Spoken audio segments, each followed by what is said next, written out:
자, 그렇다면 오늘 두 번째 이슈 어떤 이슈일까요? 화면으로 확인하시죠. 중국, 게임은 정신적 아편.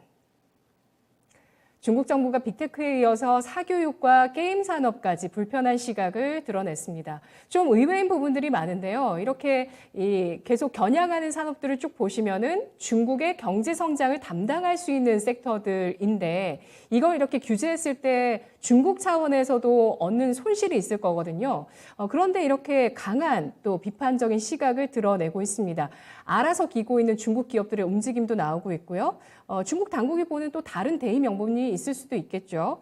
중국 공산당 규제 리스크가 떠오른 게임주 알아보겠습니다. 어떤 의견이신가요? 전성진 전문가님? 네, 일단 코로나로 인해서 수혜를 받은 업종을 살펴보면 백신 관련 업종, 제약 관련 업종, 또 비대면 관련 업종, 온라인 교육 등이 대표적인데 그중 하나였던 게임 업종이 뜻하지 않은 돌발과 악재를 만났습니다. 중국 관영 언론에서 온라인 게임을 두고 정신적 아편이라고 강도 높게 비판한 발언을 하며 중국 어린이들의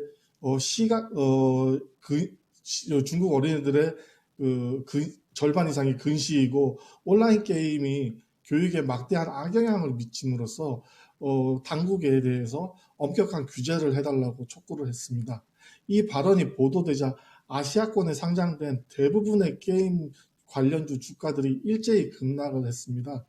국내를 살펴보면 펄 어비스는 전날보다 6.83% 급락을 한 79,900원에 마감을 했었고 카카오 게임즈, 컴투스, NC소프트까지 대부분의 국내 게임사 주가들이 하락 마감을 했고 홍콩 증시에서도 텐센트, 넷이즈, 싱동네트워크와 같은 종목들이 급락을 했습니다. 무려 6%에서 13%까지 하락을 했고요. 중국 증시에서도 길비트, 유조 인터랙티브 같은 종목들이 하락을 했으며 심지어는 일본 도쿄증권거래소에 상장된 한국 넥슨조차도 10% 가까이 하락을 했습니다. 중국 정부가 빅테크 사교육 기업에 이어가지고 게임 산업까지 철퇴를 가할지 모른다는 우려가 커지면서 게임주가 일제히 하락을 했는데요.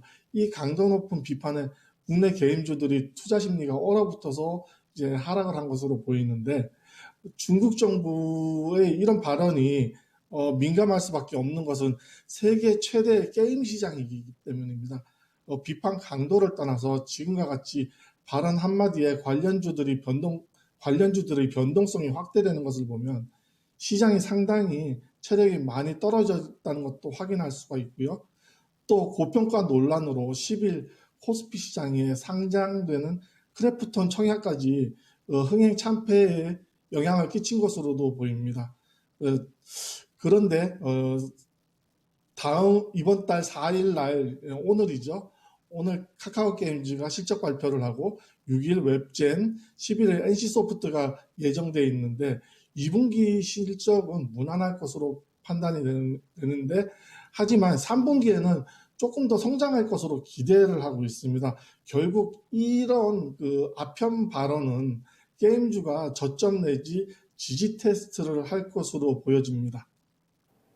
네, 미국의 블리자드도 또 테이크2도 간밤에 미국장에서 3에서 7% 약세를 보였고요. 또 펄어비스 같은 경우는 중국의 이 판호 발급 이전 바로 그 전날의 종가가 61,900원이었는데 어제 종가가 67,800원이어서 이 갭을 완전히는 메우지 않아서 이게 판호 발급 기대감을 그래도 남겨놓는 건지 아니면 이 갭을 또 메우는 하락이 있을지 이런 양 갈래길에 놓여 있는 모습입니다. 일단은 뭐 지지라고 보여주는데요. 중국의 리스크, 게임주 영향을 주고 있습니다. 어떻게 봐야 될까요? 서용원 전문가님. 예. 그 관련해서 좀 말씀드릴 게 참 많습니다만은 좀 줄여서 말씀드리도록 하겠습니다. 중국 게임 규제로 인한 하락은 절대적으로 매수 찬스가 되겠습니다. 기존에 판호 기대감이 있던가 아니면 중국에서 매출이 일어나던가 하는 게 아니라면은 지금 중국 규제는 전혀 상관이 없는 것입니다. 국내 게임 상장사들에게는. 그러니까 뭐 이런 판호 기대감이 없고 중국에서 매출이 일어나지 않았던 상장사들이 대부분이기 때문에 국내 게임 업계는 지금 상당히 매수 찬스라고 보이고 시장에서 과도하게 우려를 반영한 것으로 보이고 금방 진정이 될 것이라고 보입니다. 그러므로 그 대형 신장 모멘텀이 있는 네오위즈나 그리고 지금 잘하고 있는 카카오 게임즈 같이 펀더멘털이 튼튼한 게임주 좀 적극적으로 좀 매수를 추천드리도록 하겠습니다. 네, 알겠습니다. 이렇게 갑작스러운 우려가 나올 때 신작 모멘텀 기대감이 있는 종목을 매수할 수 있다는 관점, 네오위즈 카카오 게임즈였습니다. 그렇다면 전성진 전문가님은 어떤 관련주 보시나요? 네, 저는 오늘 NC소프트와 웹젠을 소개를 해드릴 건데, NC소프트 같은 경우에는 크래프톤이 너무 고평가 논란에 휩싸이다 보니까 오히려 NC소프트는 저평가됐다라는 메리트가 부각될 정도로 지금 시장에서는 언급이 되고 있습니다. 26일 날 블레이드 앤 소울 2가 출시가 되는데요. 2월부터 사전 예약을 받았는데 벌써 400만 명 이상이 사전 가입을 했고, 예상 매출액은 2,500억 정도고 일평균 18억 정도 수입이 생길 거라고 추정되고 있습니다. 차트를 잠깐 보시면은 10월 저점이 75만 원 선인데 이 저점을 지지하고 지금 횡보로 돌아가고 있는 중입니다. 그래서 충분히 상승 여력이 한 20-30% 정도 있기 때문에 이 NC소프트 같은 경우는 이번 이슈에 매수를 강하게 제가 말씀을 드릴 수 있고, 웹젠 같은 경우는 상황이 조금 다릅니다. 일단은 웹젠 같은 경우에는 작년 차트를 먼저 보시면 작년 하반기에 지지되었던 3만 1,000원, 3만 원 선을 지금 하향 이탈을 했습니다.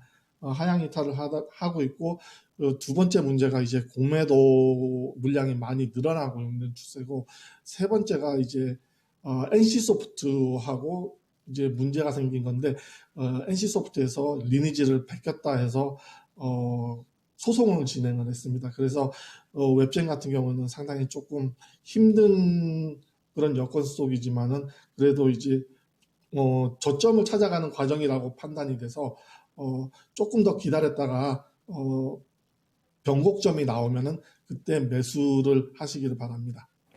알겠습니다. 공매도 압력이 있는 웹젠에 대해서는 당분간은 지켜보자는 보수적인 의견이 나왔습니다. 이제 게임은 그냥 게임이 아니고요. 메타버스 그리고 엔터테인먼트 플랫폼으로도 가는 기업이 있고요. 여러 분야로 확산이 되고 있는데 관련한 잠재력들 알아봤습니다.